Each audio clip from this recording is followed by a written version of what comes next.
significantly relaxes Korea's safety and emissions standards for U.S. automakers, include a snapback mechanism that allows the United States to reimpose its tariffs if Korea doesn't fully comply with the terms of the agreements, establishes a bilateral auto trade working group that will meet regularly to assess the FTA's impact on the U.S. and Korean auto industries and economies. This agreement is a win-win for both countries. It will improve the U.S. auto industry's access to the growing Korean market and will facilitate cooperation between the industries of both countries. I know that some auto companies and some members of Congress still have concerns about the Korea-U.S. free trade agreements. I can understand if they argue that these measures are insufficient, but I hope they will also recognize that these agreements will greatly improve U.S. automakers' access to the Korean market. As President Lee expressed last year, to address the concerns expressed, we are ready to hear their concerns and try to come up with creative and mutually acceptable solutions. I want to close by mentioning one other aspect of the Korea-U.S. FTA. As I mentioned at the outset, June 25th is the 60th anniversary of the start of the Korean War, a war that is often referred to in the United States as the Unforgotten War. I can tell you that Korean War is by no means forgotten in Korea. The Korean people know very well what happened those 60 years ago. They know what their lives would be like today if North Korea, China, and Soviet Union had succeeded in conquering the South. And they know that the communists would have succeeded if U.S. soldiers and Marines had not fought shoulder to shoulder with South Korean troops to turn back the invasion of our sovereign land. Koreans are deeply grateful to Korea for that, and also for America's friendship, protection, and economic support since the war ended in 1953.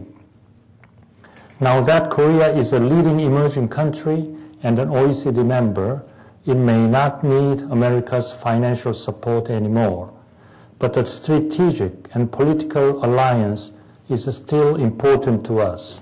We see the Korea-U.S. free trade agreements as the glue that will hold that alliance together and make it stronger. The Korea-U.S. free trade agreements also means a continued strong U.S. presence in the most economically dynamic and politically vulnerable region.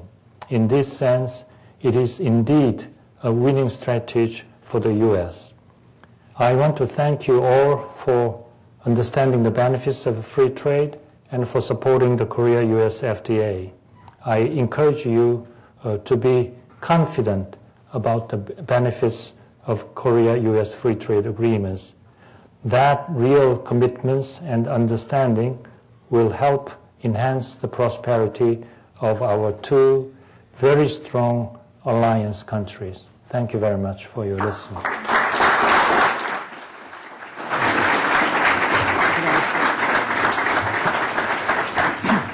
Today at the City Club of Cleveland, we are listening to a special program featuring the Honorable Han Duk-Soo, Ambassador of the Republic of Korea. We will return to our speaker in a minute for our traditional City Club questions. We encourage you to formulate your questions now and remind you to keep them brief and to the point. We welcome you to this City Club special program. Our greetings go to those present in this room, especially to those who are guests. We hope you will join the City Club and become active in our ongoing civic dialogue. We have a busy week at the City Club. Tomorrow, June 23rd, we welcome the Honorable Tim Kaine, Chairman of the Democratic National Committee, who will discuss Democratic leadership, overcoming challenges, restoring opportunities. Thursday, June 24th, the City Club presents the annual discussion about Northeast Ohio's economy with the Honorable Ted Strickland, Governor of Ohio. Friday, June 25th, the City Club welcomes Jeff Johnson, CEO of Jeff's Nation, the author of Everything I'm Not Made Me Everything I Am. For more information on upcoming forums, refer to the back page of your printed program. And if you wish to make a reservation or order a CD or a DVD of today's program, please call 1-888-223-6786 or 216-621-0082. We are pleased to welcome guests at a table hosted by Baker Hostetler and Margaret Wong and Associates. Thank you for joining us today. Now, we'd like to return to our speaker for our traditional City Club question and answer period. We welcome questions from everyone, including guests, and holding the microphone today is Cheryl Helden, our Development Director here at the City Club. Ambassador Han, if you'd return to the podium, and let's have our first question, please. Sir, I think you'll find most people here are very favorable toward Korea, but we're worried politically of what's happening in North Korea. And I'd be interested, because most of our newspapers don't really tell us what's going on, if you take a few minutes and talk about the relationships with the North.